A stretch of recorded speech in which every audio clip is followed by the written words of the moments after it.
നമുക്ക് പാലക്കാടൻ ഗ്രാമമായ രാമശ്ശേരിയിലെ വളരെ പ്രസിദ്ധമായ രാമശ്ശേരി ഇഡ്ഡലി ഉണ്ടാക്കുന്നത് എങ്ങനെയാണെന്ന് കാണാം. മൺകലമാണ് വെച്ചിരിക്കുന്നത്.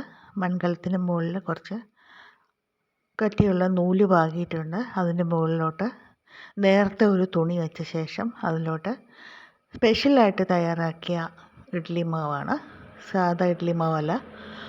അത് വെച്ച് കൊടുത്ത ശേഷം 2-3 തട്ടായി വെച്ച ശേഷം വലിയൊരു പാത്രം വെച്ച് മൂടിയാണ് ഇത് തയ്യാർ ചെയ്യുന്നത്.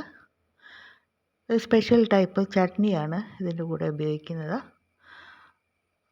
നേർത്ത തുണിയിൽ നിന്ന് വെള്ളം നനച്ച് ആണ് ഇഡ്ഡലി ഓരോന്നും വേർപെടുത്തി എടുക്കുന്നത്. വളരെ സോഫ്റ്റായിട്ടുള്ള ഒരു ഇഡ്ഡലിയാണ്.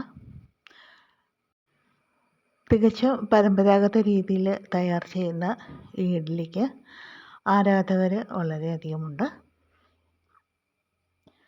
ലയൺസ് ക്ലബിൻ്റെ ഒരു പ്രോഗ്രാമിൽ സംബന്ധിച്ചപ്പോഴായിരുന്നു ഈ ഇഡ്ഡലി മേക്കിങ് നേരിൽ കാണാനായിട്ട് ഒരവസരം ഉണ്ടായത്.